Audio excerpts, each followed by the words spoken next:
السلام عليكم ورحمة الله وبركاته. الحمد لله رب العالمين والعاقبة للمتقين والصلاة والسلام على رسول الله صلى الله عليه وسلم وعلى آله وأصحابه أجمعين أما بعد. அன்பான ஜமாத்தார்களே, அல்லாஹ்வுடைய நல்லடியார்களே, திருக்குர்ஆனில் இன்றோடு கிட்டத்தட்ட 5 ஜுசுக்கள் நிறைவடைந்து விட்டன. குர்ஆனை 6 பகுதிகளாக ஆக்கினால் முதல் பகுதியை நாம் எல்லாம் ஓதி நிறைவேற்றிவிட்டோம். மீதம் 5 பகுதிகள் இருக்கிறது. வல்ல ரஹ்மான் அதை முழுமையாக ஆரோக்கியத்தோடு ஓதக்கூடிய பாக்கியத்தையும் எனக்கும், அதை கேட்கக்கூடிய பாக்கியத்தை முழுமையாக அல்லாஹு தஆலா உங்களுக்கும் வழங்கி அருள்வானாக. இன்று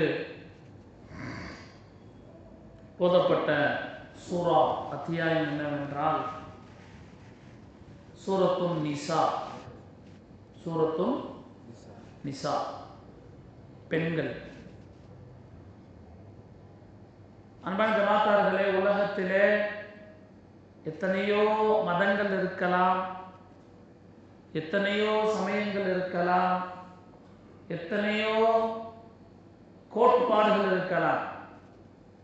ஆனால் இஸ்லாம் பெண்களை கண்ணியப்படுத்தியது போல், இஸ்லாம் பெண்களுக்கான உரிமைகளை கொடுக்க சொன்னது போல், இஸ்லாம் பெண்களுக்கான உரிமைகளை கொடுத்ததில் நம் மார்க்கத்தை தவிர வேறு எந்த மார்க்கத்திலும் நாம் பார்க்க முடியாது. அவ்வளவு சிறப்புகளும், குறிப்பாக தாய்மார்கள் கேட்டுக்கொண்டிருக்கிறீர்கள், உங்களை அல்லாஹு தஆலா எந்த அளவு கண்ணியப்படுத்துகிறானோ, கண்ணியப்படுத்தி வைத்திருக்கிறான் என்பதை நாம் பார்க்கும் பொழுது, குர்ஆனில் தனி அத்தியாயமாக, தனி சூறாவாக நிசா என்ற பெயரிலே ஒரு சூறாவை அல்லாஹு தஆலா இறக்கி வைத்திருக்கிறான். ஆம்பளைகளுக்கு சூறா பேரு இல்லை, பெண்களுக்கு அல்லாஹ் இறக்கி வைத்திருக்கிறான். இந்த சூறாவுடைய முதல் வசனம், யா அய்யுஹன் நாஸு உபுது ரப்பக்குமுல்லதீ خلقக்கும் மின் நஃப்ஸின் வாஹிதா. அல்லாஹ் சொல்கிறான், ஓ மக்களே, என்னை வணங்குங்கள், என்னை வணங்குங்கள். யா அய்யுஹன் நாஸு உபுது ரப்பக்குமுல்லதீ, உங்கள் ரப்பை நீங்கள் வணங்குங்கள். அல்லதி, எப்படிப்பட்டவன், ஒரே ஆத்மாவிலிருந்து, மின் நஃப்ஸின் வாஹிதா, ஒரே ஆத்மாவிலிருந்து. நம்ம எல்லாரும் பார்த்தீங்கன்னா சொந்த பந்தமாக தான் இருக்கும். எல்லாம் எங்கிட்டாவது போய் கடைசியில் யார்கிட்ட போய் நிற்போம்? ஹஸரத் ஆதம் அலைஹிஸ்ஸலாத்து வஸ்ஸலாம் அவர்களோட போய் நிற்போம். அவர்களுடைய விலாவுடைய எலும்பிலிருந்து படைக்கப்பட்டவர்கள் தான் ஹஸரத் ஹவ்வா அலைஹிஸ்ஸலாத்து வஸ்ஸலாம். இப்போ நம்ம இருக்கிறோம், நம்மளுடைய விலாவுடைய எலும்பிலிருந்து படைக்கப்பட்டவர்கள் தான் நம்முடைய, சொல்லுங்க, வரமாட்டேங்குது, பதிலே வரமாட்டேங்குது, நம்மளுடைய மனைவிமார். அது விதி, அது விதி. நம்முடைய, நாம் யாரை திருமணம் செய்து முடித்திருக்கிறோமோ நம் மனைவிமார்கள் அனைவரும் அல்லாஹ் தஆலா நம்முடைய விலாவுடைய எலும்பிலிருந்து தான் படைத்தான். அவர்கள் நமக்கானவர்கள். அவருக்கான கண்ணியத்தை நாம் கொடுக்க வேண்டும், அவர்களுக்கான மரியாதையை நாம் கொடுக்க வேண்டும். அருமைநாயகம் ஸல்லல்லாஹு அலைஹி வஸல்லம், அல்லாஹும்ம ஸல்லி அலா முஹம்மத். எப்படிப்பட்ட தூதர்! ஆயிஷா அம்மா சொல்றாங்க, நபி ஸல்லல்லாஹு அலைஹி வஸல்லம் அவர்கள் எப்போது எல்லாம் தன் வீட்டுக்கு வருவார்களோ, தன் அறைக்கு வருவார்களோ, வாயை சுத்தம் செய்த பிறகுதான் என்னிடம் வருவார்கள். வீட்டுக்குள்ளே போனால் நபி ஸல்லல்லாஹு அலைஹி வஸல்லம் மிஸ்வாக் செய்யாமல் செய்ய மாட்டாங்க, மனைவிமாரோட சேர மாட்டாங்க, போக மாட்டாங்க. இந்த பழக்கம் நம்மள்கிட்ட யார்கிட்ட இருக்கு? வீட்டில் தாய்மார் இருக்கிறாங்க, கணவனுக்கு கண்ணுக்கு அழகாக வீட்டுக்காரர் வந்து மனைவியை பார்த்தா ரசிக்கக்கூடிய அளவுக்கு அவங்க என்ன பண்ணியிருக்கணும்? ட்ரெஸ் உடுத்திருக்கணும், அப்படித்தானே?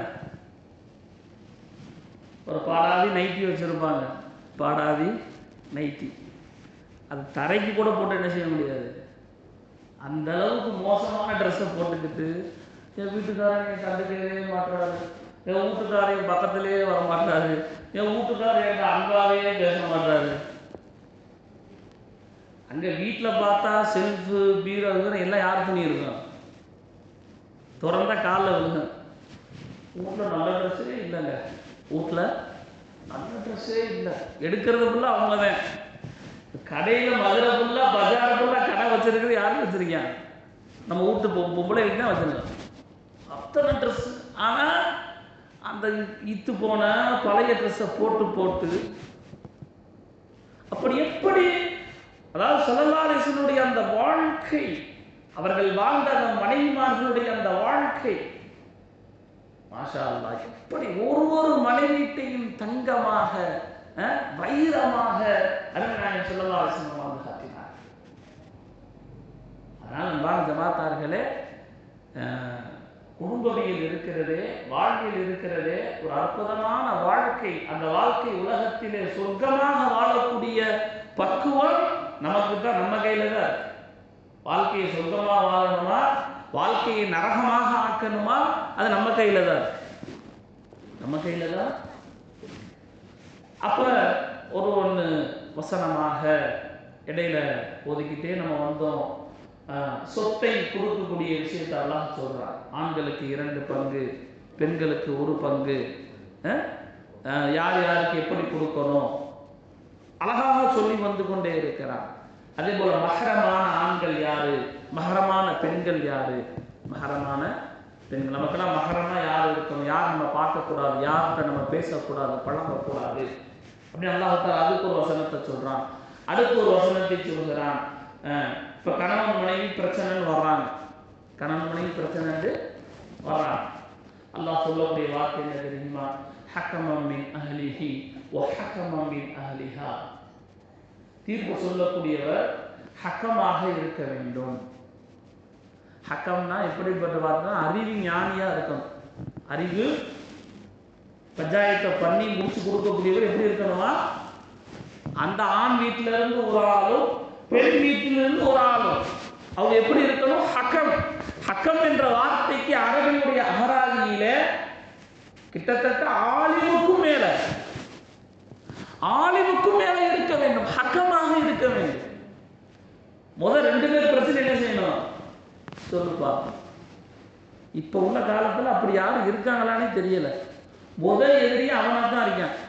குடும்ப பஞ்சாயத்து குடும்ப பிரச்சனை வந்துருச்சுன்னா அதை அணுக தெரியாம, நான் கல்யாணத்துல கூட ஒரு கல்யாணத்துல சொன்னேன், தயவுசெய்து உங்கள் வாழ்க்கையில் ஒரு துன்பமோ துயரமோ வாழ முடியாத பிரச்சனைகள் வருகிறது என்று சொன்னால், நல்லா வாழ்ந்துகிட்டு இருப்பாங்கல்ல ஒரு 40 வருஷம் 50 வருஷம், அவங்கள்ட்ட போய் உட்காந்து என்ன செய்யணும்? பாப்பா இப்படி பாப்பா 50 வருஷம் வாழ்றீங்க, நம்மளால 5 வருஷம் என்ன செய்ய முடியல, கத்திக்கிட்டே இருக்கு வீட்டில் போனா, இல்லைன்னா நான் கத்திக்கிட்டே இருக்கிறேன். ஒன்று அவங்க சொல்லுவாங்க, அவங்க 50 வருஷம் வாழ்ந்தவர் என்ன சொல்லுவாங்க? ஏப்பா வாழ்க்கைன்னு என்ன இருக்கும்? சில தடைகள் இருக்கத்தான் செய்யும், சில பிரச்சனைகள் இருக்கத்தான் செய்யும். நாங்கள் பார்க்காத பிரச்சனையா? அவங்க நமக்கு சொல்லுவான், நம்ம போய் கேட்கணும். விளங்காதவன், ஊருக்கு விளங்காதவன், உருப்படாமல் இருக்கிறவன், ஒன்றும் இல்லாதவன், அவன்கிட்ட போய் ஆலோசனை கேட்டால் அவன் என்ன சொல்லுவேன்? அவன் என்ன சொல்லுவேன்? ஆடாமாப்பிள்ள உனக்கு இல்லாத பொம்பளையா, உனக்கு இல்லாத குடும்பமா, என்ன செய்ய தூக்கம், நீ பார்க்க ராஜா மாதிரி இருக்கப்பா, உனக்கு கியூவில் வந்து என்ன செய்யும்? பொண்ணு வந்து நிற்கும். உன்னை அந்த மாட்ட, நீ பார்க்க ராணி மாதிரி இருக்க, பார்க்க ராணி மாதிரி இருக்க, உனக்கு போய் அவனை போய் கட்டி வச்சாங்க பாரு, என்னது உனக்கு வைக்கவும் இல்லை. இப்போ பெண்ணே இருக்காங்களானே தெரியல, எல்லாம் மாப்பிள்ளையே வந்து சொல்றாரு, ஹஸ்ரத் எனக்கு பொண்ணு பாருங்க, நான் தான் மாப்பிள்ளை.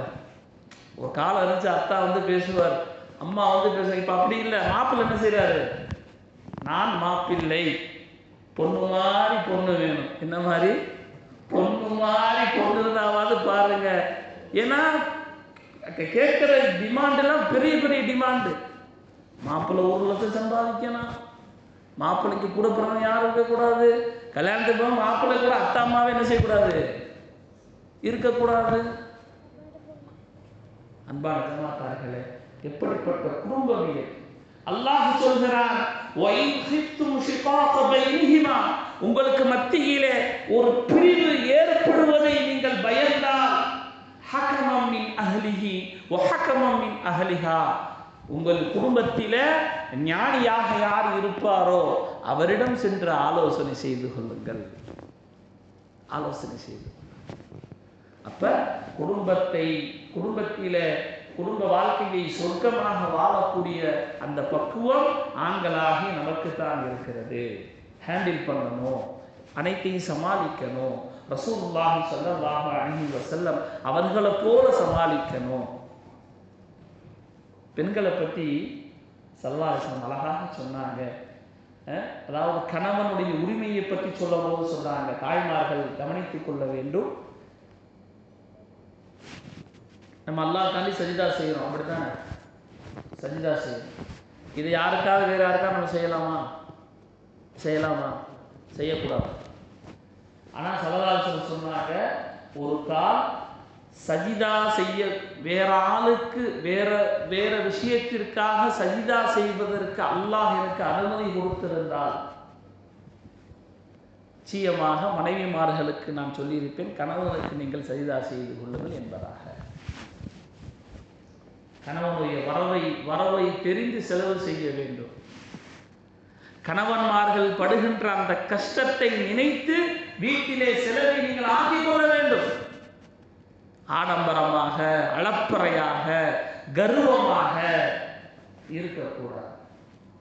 அல்லாஹ் அனைவருக்கும் அப்படிப்பட்ட சந்தோஷமாக வாழக்கூடிய வாழ்வை அமைத்து தருவானாக. பெண்களை பற்றி ஸல்லல்லாஹு அலைஹி வஸல்லம் அவர்கள் ஏராளமான கருத்துக்களை சொல்லி இருக்கிறார்கள். கடைசியாக ஒரே ஒரு கருத்தை சொல்லி முடிக்கிறேன். விலா எலும்பு பார்த்துருப்பீங்கல்ல, விலா எலும்பு அது எப்படி இருக்குங்க? வளைஞ்சுதான் இருக்கும். நபி விலா எலும்பு, அருமைநாயகம் ஸல்லல்லாஹு அலைஹி வஸல்லம் விலா எலும்பை வச்சு உதாரணமாக சொல்றாங்க. பெண்கள் விலா எலும்பை போன்றவர்கள், அதை விட்டா அப்படியே வளைஞ்சுதான் இருக்கும். நிமித்து நினைச்சா என்ன ஆயிடுவாங்க? சரி சாரி. இதுதான் வாழ்க்கை. ஒரு 2 வார்த்தை எவ்வளோங்க? சரி, காலையில் சரி, ராத்திரி சாரி, முடிஞ்சு போச்சு வாழ்க்கை. சந்தோஷம் என்ன செய்யலாம்? நீ நான் பொம்பலை, நான் யாரு தெரியுமா, நீ யாரு தெரியுமா, இப்படியே டெய்லி என்ன செய்யணும்? சண்டை போட்டு, குடும்ப சண்டை போட்டு, பள்ளியில் பஞ்சாயத்து, பள்ளியில் ஏற்கனவே பல பஞ்சாயத்து, அதில் இங்கே சேர்ந்துனது இன்னொரு பஞ்சாயத்து. அப்போ சந்தோஷமாக நிம்மதியான வாழ்க்கை இருக்க வேண்டும் என்று சொன்னால், அருமைநாயகம் ஸல்லல்லாஹு அலைஹி வஸல்லம் அவர்கள் அழகான நடைமுறைகளை, வழிமுறைகளை நமக்கு கற்றுக் கொண்டிருக்கிறார்கள். அதை ஏற்று நடப்போமாக. அல்லாஹ் நம் அனைவருக்கும் ஹயாத்தன் தய்யிபா, நிம்மதியாக வாழக்கூடிய வாழ்வை அமைத்து தருவானாக. ஆமீன் ஆமீன் யா ரப்பல் ஆலமீன். நவைத்து ஸௌம அன் அதாயி ஃபரதி ரமலான் ஹாதிஹி ஸனதி இல்லாஹி தஆலா. இந்த வருடத்து ரமலான் மாதத்து